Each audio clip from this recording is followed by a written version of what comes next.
7-ի խմբի գագաթնաժողովի ավարտի առիթով Վերսալում Էմանուել Մակրոնի կողմից կազմակերպված հանդիսավոր ընթրիքի ընթացքում Դոնալդ Թրամփը ստորագրել է Իրանի հետ խաղաղության հուշագիրը։ Ասեմ ձեզ, սա այդքան էլ հեշտ չէր։ Միևնույն ժամանակ Միացյալ Նահանգների նախագահը զգուշացրել է, եթե Թեհրանը չկատարի ձեռք բերված պայմանավորվածությունները, ռազմական գործողությունները կվերսկսվեն։ Վաշինգտոնը նաև թույլ չի տա Իրանին միջուկային զենք ստանալ։ Այնուհետև Թրամփի ստորագրությամբ փաստաթղթի պատճենն ուղարկվել է Թեհրանին եւ միջնորդ երկրներին, նաև Իսրայելին։ Իրանական կողմից փոխըմբռնման հուշագիրը ստորագրել է նախագահ Մասուդ Փեզեշքյանը։ Իրան-ԱՄՆ փոխըմբռնման հուշագիրը պաշտոնապես վերջնականացված եւ հաստատված է 60 օրվա ընթացքում ամերիկյան կողմը չպետք է մեծացնի ռազմական ներկայությունը տարածաշրջանում կամ նոր պատժամիջոցներ կիրառի։ Այժմ պետք է աշխատենք ինչպես այս փաստաթղթի դրույթների իրականացման, այնպես էլ երկու շատ կարևոր կետի վրա, այն է պատժամիջոցների մեղմացում եւ միջուկային հարցեր։ Մենք հենց սկզբից ասել ենք, որ առաջին փուլում չենք քննարկելու միջուկային հարցերը եւ կենտրոնանալու ենք պատերազմի ավարտի վրա։ Իրանի խորհրդարանի խոսնակ Մոհամմադ Բաղեր Ղալիբաֆը, որը ներգրավված է եղել Վաշինգտոնի հետ բանակցություններին, հայտարարել է, որ ստորագրված փաստաթուղթը Իրանի հաղթանակն է ԱՄՆ-ի եւ Իսրայելի նկատմամբ։ Նրա խոսքով Թեհրանն ավելի շատ բան է շահում։ Միևնույն ժամանակ Ղալիբաֆը մտահոգություն է հայտնել, որ Վաշինգտոնի նկատմամբ վստահությունը շատ ցածր մակարդակի վրա է։ Մինչև փոխըմբռնման հուշագրի ստորագրումը հայտարարություններով է հանդես եկել Դոնալդ Թրամփը։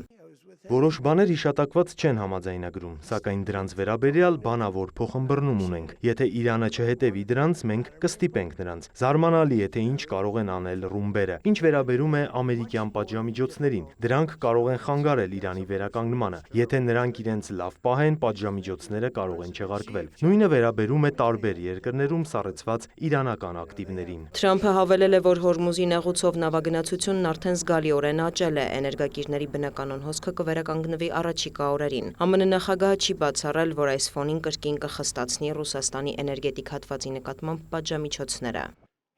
Զուգահեռաբար աշխատելու ենք Պարսից ծոցի երկրների հետ լուծելու ոչ միջուկային հարցեր։ Խոսքը սովորական բալիստիկ հրթիռների մասին է։ Իրանը պետք է որոշ հրթիռներ ունենա, որովհետև մնացած երկրները դրանք ունեն։ Ես չեմ կարող դա արգելել, անարդար կլինի։ Հուսով եմ, որ խաղաղության համաձայնագիրը կդառնա շատ ավելի մեծ գործարքի սկիզբ ամբողջ Մերձավոր Արևելքի համար։ Նաև հուսով ենք, որ Աբրահամյան արձանագրությունները կընդլայնվեն։ Թրամփն անդրադարձել է Լիբանանին, որտեղ Իսրայելի ռազմական գործողությունների դադարեցումը եւ դեօկուպացիան կարևոր նշանակություն ունեն Թեհրանի համար։ Իրանական կողմը նախազգուշացրել է, որ եթե Ցահալը չդադարեցնի Լիբանանի եւ Հեզբոլլահի դեմ հարձակումները, Միացյալ Նահանգների հետ կնքված փոխըմբռնման հուշագիրը կարող է կասկածի տակ հայտնվել։ Սակայն իսրայելական կողմը այնքան էլ գոհ չէ Իրան-ԱՄՆ գործարքից եւ խոստանում է շարունակել պայքարն ու պաշտպանել հրեական պետության շահերը։ Հեզբոլլահը եւս հրաժարվում է զինաթափվել։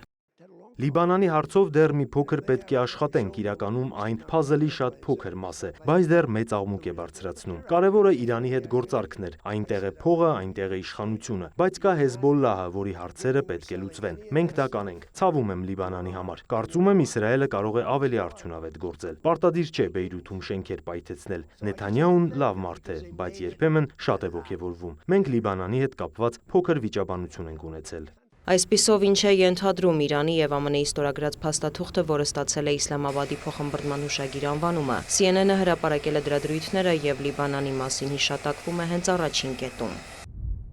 Ամերիկայի Միացյալ Նահանգները եւ Իրանը, ինչպես նաեւ այս պատերազմում նրանց դաշնակիցները ստորագրում են հուշագիրը, հայտարարելով բոլոր ճակատներում, այդ թվում Լիբանանում ռազմական գործողությունների անհապաղ եւ մշտական դադարեցման մասին եւ պարտավորվում են չսկսել որևէ պատերազմ կամ ռազմական գործողություն միմյանց դեմ, ինչպես նաեւ ապահովել Լիբանանի տարածքային ամբողջականությունն ու ինքնիշխանությունը։ Ամերիկայի Միացյալ Նահանգները եւ Իրանը պարտավորվում են հարգել միմյանց ինքնիշխանությունն ու տարածքային ամբողջականությունը եւ չմիջամտել մեկը մյուսի ներքին գործերին։ Կողմերը պարտավորվում են բանակցել եւ հասնել վերջնական համաձայնագրի առավելագույնը 60 օրում։ Այս ժամկետը կարող է երկարաձգվել փոխադարձ համաձայնությամբ։ Հուշագրի ստորագրումից անմիջապես հետո Ամերիկայի Միացյալ Նահանգները կսկսի 30 օրվա ընթացքում հանել Իրանի ծովային շրջափակումը։ Կապահովվի, որ նավերի երթևեկությունը հասնի մինչ պատերազմյան մակարդակին։ Ամերիկայի Միացյալ Նահանգները նաեւ կհեռացնի իր ուժերը Իրանի մերձակայքից։ Նաև Իրանը կապահովի, որ Պարսից ծոցից Օմանի ծով եւ հակառակ ուղղությամբ առևտրային նավերի անցումը լինի անվտանգ եւ անվճար, նաև կիրականացնի ականազերծում։ Թեհրանը կերկխոսի Օմանի հետ Հորմուզի նեղուցում կառավարման եւ ծովային ծառայությունների մատուցման կարգը սահմանելու համար Պարսից ծոցի ափամերձ մյուս պետությունների հետ համակարգմամբ։ ԱՄՆ-ն էլ պարտավորվում է տարածաշրջանային գործընկերների հետ մշակել առնվազն $300 միլիարդ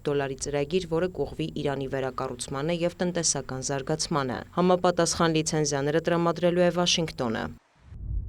Ամերիկայի Միացյալ Նահանգները պարտավորվում է դադարեցնել Իրանի դեմ բոլոր տեսակի պատժամիջոցները, այդ թվում ՄԱԿ-ի անվտանգության խորհրդի, ատոմային էներգիայի միջազգային գործակալության կառավարիչների խորհրդի բանաձևերը։ Այս հարցը կդիտարկվի հետագա բանակցություններում։ Իրանը վերահաստատում է, որ միջուկային զենք ձեռք չի բերի եւ չի մշակի։ Հարստացված ուրանի ոչնչացման հարցը կկարգավորվի փոխադարձ համաձայնեցված մեխանիզմով, որը կմշակի IMG-ի հսկողության ներքո։ Նաև Իրանի միջուկային կարիքներին վերաբերող մյուս հարցերը կքննարկվեն հաշվի առնելով վերջնական համաձայնագրի շրջանակը։ Մինչև վերջնական համաձայնագրի կնքումը կողմերը պարտավոր են պահպանել ստատուս քվոն։ Իրանը կպահպանի իր միջուկային ծրագրի ներկայիս ստատուս քվոն, իսկ Ամերիկայի Միացյալ Նահանգները նոր պատժամիջոցներ չի կիրառի եւ լրացուցիչ ուժեր չի տեղակայի տարածաշրջանում։ ԱՄՆ ֆինանսների նախարարությունը կտրամադրի իրանական հում նավթի, նավթամթերքի, համապատասխան ծառայությունների, այդ թվում բանկային գործարքների, ապահովագրության, փոխադրման եւ այլնի արտահանման լիցենզիաներ։ Կողմերը բանակցությունների ընթացքում կհամաձայնեցնեն իրանական ակտիվների ապասառեցման հարցը։ Ըստ փաստաթղթի ստեղծվելու է գործադիր մեխանիզմ հետևելու հուշագրի իրականացմանը եւ վերջնական գործարքի պահպանմանը։ Վերջնական համաձայնագիրը հաստատելու է ՄԱԿ-ի անվտանգության խորհուրդը։ Արևմտյան զլմները շեշտում են, որ փոխըմբռնման հուշագիրը չունի իրավական պարտադիր ուժ։ Դրա կյանքի կոչումը եւ վերջնական գործարքը կախված են Վաշինգտոնի եւ Թեհրանի քաղաքական կամքից։ Դիանա Գասպարյան, լուրեր։